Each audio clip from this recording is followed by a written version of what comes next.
Women can't drive. This is the stigma that goes around in our country to this day. But guess what? A 9-year-old went on a journey to prove everyone wrong. Hello, everyone. I'm Shriya Lohia. I'm a professional racing driver. I started racing before I even knew what a career was, before I even had any idea of what I wanted to do for the rest of my life. When we're children, we all want to be something different, something unique, but how many of us actually get to pursue it? I'm really happy and glad to say that I truly am living my childhood dream, and I'm going to tell you guys a bit more about it. Imagine going on a road trip with your parents one day, and that road trip ends up changing your life forever. That's what happened to me. I tried out go karting when I was 9. First time I stepped into a go kart, it changed my life. It was something I experienced that I never experienced before. The adrenaline rush, the thrill of driving something at those speeds, it was something that captivated me so much that I decided this is what I want to do for the rest of my life. And at 9, it is a tough decision to decide to commit your life to something, but it's the life I chose, and it's what I've been pursuing since then, and it's what I love. Racing has always been a pretty unknown sport. Even when I joined, we didn't know what racing was. None of my family is involved in racing. We, as a country, don't know much about motorsports. So it was kind of like stepping into something that was completely unconventional. We didn't know where it would lead me, but it was just something I knew I was really passionate for and willing to work towards. And it's been my life ever since then. Over time, one thing I've learned about myself is that I'm not one who likes to live life in a simple way. I always like to put myself up for challenges, for things I know will teach me a lot. And that's exactly what this big step did. I've been living my life on max difficulty ever since I could remember. Being so much, I took it so far that even now, being a racing driver, I am also studying PCM alongside. And I know that might be surprising for some people because I get that a lot. Studying science is difficult on its own, and then maybe with the racing career, it gets a little more difficult, but that's kind of how I like it. I like doing the most random things you could think of. I like doing what no one else has done, maybe to prove a point that I can do it if I'm passionate enough about it, if I know my priorities, and just to test my capabilities overall. Obviously, it's one thing for me to want to take these risks or these unconventional routes in my life, but it's another thing to actually have the people there to support you. I've been very fortunate to get a lot of support from my parents, from my family. It's always been us together going towards a goal that I've had, which I'm so grateful for everything that they've done for me. It is my dream to become a professional racing driver, to make a career out of it, but it is their hard work and sacrifice that has gotten me as far as I have right now in life. So this is a really nice picture because I just started out in racing maybe a year, and this is a picture of me standing next to Jean Todt, who is a special advisor and close friend of racing legend Michael Schumacher. He was handing me one of my first few awards in motorsport. As a little kid, this was a life-changing moment. When I joined motorsports, I found out more about it. I learned about the legends of the sport and how it works. This was truly a groundbreaking moment for me to get one of my first awards by such a big inspiration. It really motivated me further towards working towards being there and maybe racing for the teams that he worked for in the future. Now, I didn't come from a very wealthy family, as most racing drivers do. My journey has been anything but simple. Whatever I've been able to do is because of my parents' support, and my parents don't have that kind of money to put into racing. At the start, it was a little bit on our own money, but ever since then, I had to work really hard to try to build my resume, to score, to get podiums in every race, and to help get sponsorship. Obviously, it was not easy, but it's something that I really enjoy. When you don't have a lot of resources, you learn to make the most of what you do get. Now, I wasn't one of those kids who was testing every weekend. I didn't have the newest go karts, neither did I have all the newest and fancy racing gear that all the other kids at the track did. But I still had the dedication and the will to go through because I knew this is what I wanted to do. And as a, on track, I am the only person who can change my fate, and that's what I decided I wanted to do. In fact, fun story, in my 8 years of racing, to this day, I still only own two racing helmets, one that I've had throughout my karting career and one that I use now. For comparison, most racing drivers own upwards of five helmets and they get them painted to customize them. They have their own go karts. They're allowed to test whenever they want, and they have multiple carts and engines lying in their house. For me, the journey's not been simple, but it's been more about finding my own personal way. No one had done this before. No one had come from a family that wasn't built to support motorsports, but I like to try my chances. And as you can see, I was able to fight with the guys, even though I had my second hand go kart.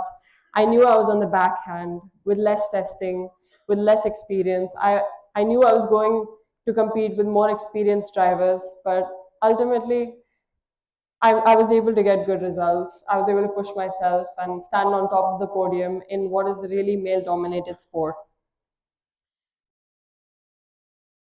So, over time, I kept racing, and more sports became male dominated sport. Obviously, it's not easy to always believe in yourself when you're the only female out of 10 guys. I've had a lot of support from everyone around me, but I've also had a few naysayers now and then, given that India is not a country where a lot of women are encouraged to even drive on the roads, forget motorsports. It just, all this stuff just pushed me further and gave me more motivation to prove everyone wrong. And I think that's what drives me to this day. The fact that I'm doing something different, something unusual for my family, for people from my area, for people of my age, and for women, it's something that really drives me to this day. And doing all that, facing all the obstacles in my journey, whether that was discrimination because I'm a female and guys would get angry if I'm doing better than them at the track, or even from the rich guys who thought, how is she able to go faster than us, even though she has like one fourth the amount of track time that we do, and things like that. But it just pushed me further, and all of my hard work and resilience and my parents' sacrifices paid off when I was awarded with the Pradhan Mantri Rashtriya Bal Puraskar by the Prime Minister of India, which turned out to be a huge moment for motorsports.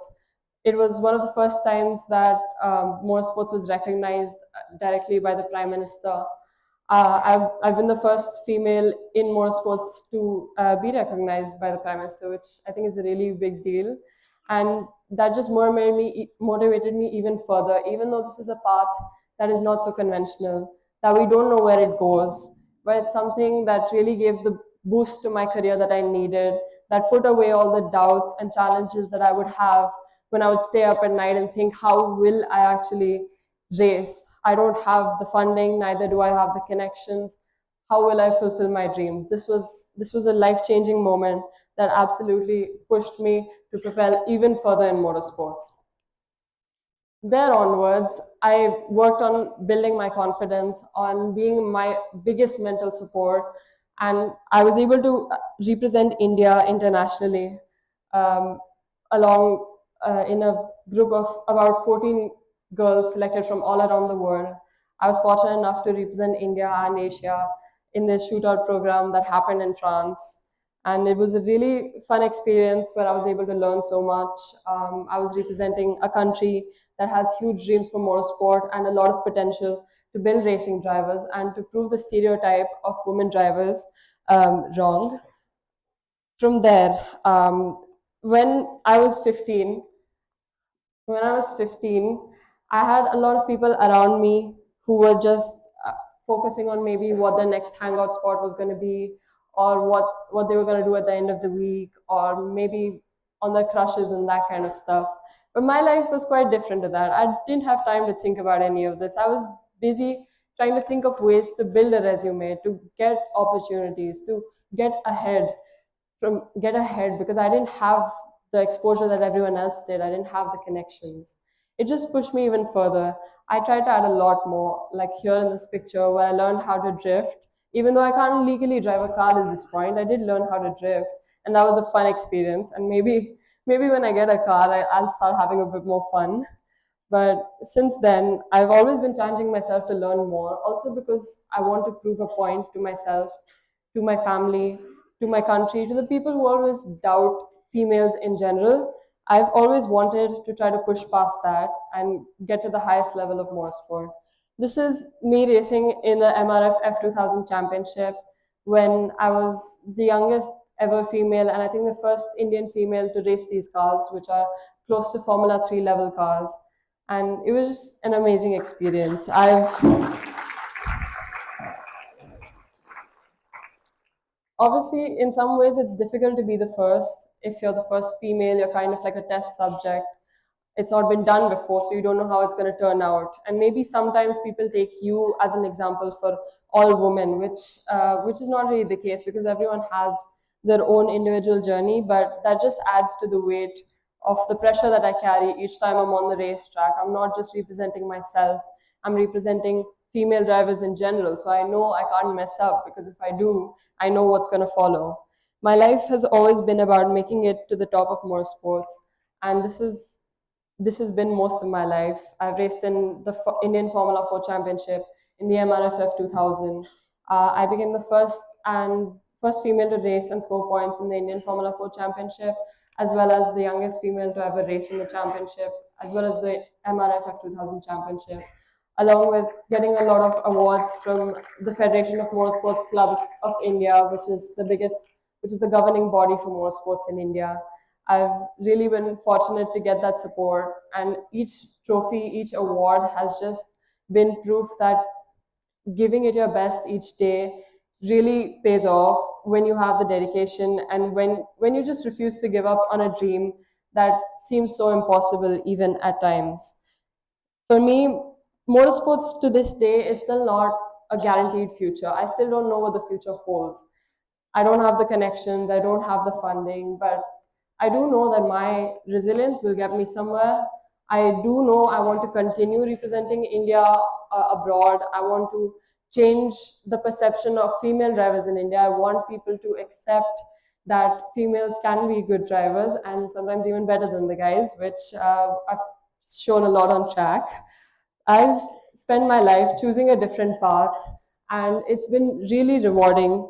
It taught me so many things that I wouldn't have learned in school or otherwise in life.